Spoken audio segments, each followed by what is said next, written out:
ഓണക്കാലത്തെ വിതരണത്തിനായി അരി വാങ്ങിയതിൽ ക്രമക്കേട് നടന്നിട്ടില്ല എന്ന കൺസ്യൂമർ ഫെഡ് എംഡിയുടെ വാദം തെറ്റാണെന്ന് തെളിയിക്കുന്ന രേഖകൾ പുറത്ത്. തമിഴ്നാട് അരിക്ക് വേണ്ടിയാണ് കൺസ്യൂമർ ഫെഡ് പർച്ചേസ് ഓർഡർ നൽകിയതെന്നായിരുന്നു എംഡിയുടെ വാദം. എന്നാൽ ആന്ധ്ര അരിക്കാണ് കൊട്ടേഷനും പർച്ചേസ് ഓർഡറും നൽകിയതെന്ന് രേഖകളിൽ നിന്ന് വ്യക്തമാകുന്നുണ്ട്. തമിഴ്നാട് അരി ഇറക്കുമതി ചെയ്തതിലൂടെ കോടികളുടെ ക്രമക്കേട് നടന്നുവെന്നാണ് വിജിലൻസിന്റെ കണ്ടെത്തൽ. Reporter exclusive. റീനെഗോസിയേഷനിൽ തമിഴ്നാട് കുറുവയുടെ വില തരാൻ പറഞ്ഞു. തമിഴ്നാട് കുറുവയുടെ സാമ്പിളും വിലയും തന്നു. അതാണ് നമ്മൾ മേടിച്ചത്.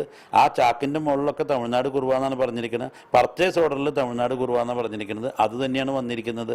സബ്സിഡി നിരക്കിൽ വിതരണം ചെയ്യാനെത്തിച്ച അരിയിൽ ക്രമക്കേട് നടന്നതായി വിജിലൻസ് കണ്ടെത്തിയതിനെ തുടർന്ന് ഇടപാടിനെ ന്യായീകരിച്ച് കൺസ്യൂമർ ഫെഡ് എംഡി നടത്തിയ പ്രസ്താവനയാണിത്. ഇനി നിലവാരം കൂടിയ ആന്ധ്ര കുറുവ അരിക്ക് വിളിച്ച ടെൻഡർ കാണുക.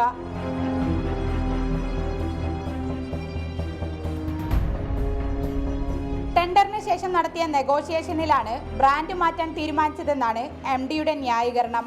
എന്നാൽ ടെൻഡർ വിളിച്ചതിന് ശേഷം വിലയിൽ മാറ്റം വരുത്താമെങ്കിലും ബ്രാൻഡ് മാറ്റാൻ പാടില്ലെന്നതാണ് ചട്ടം. ബ്രാൻഡ് മാറ്റണമെങ്കിൽ റീടെൻഡർ വിളിക്കണമെന്ന ചട്ടം പാലിച്ചില്ലെന്ന് മാത്രമല്ല, ഈ വിഷയത്തിൽ എംഡിയുടെ വിശദീകരണവും തെറ്റാണെന്ന് ഈ പർച്ചേസ് ഓർഡറിലൂടെ വ്യക്തമാകുന്നു.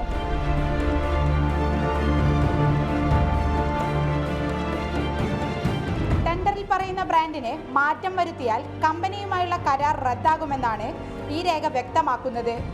ഇങ്ങനെ 25 ലക്ഷത്തോളം കിലോ അരി ഇടപാടിലാണ് വിജിലൻസ് ക്രമക്കേട് കണ്ടെത്തിയത്. ഇതിലൂടെ കോടിക്കണക്കിന് രൂപയുടെ ക്രമക്കേടാണ് കൺസ്യൂമർ ഫെഡ് നടത്തിയതെന്ന് തെളിയുകയാണ്. T K Sabeena, reporter, Kozhikode.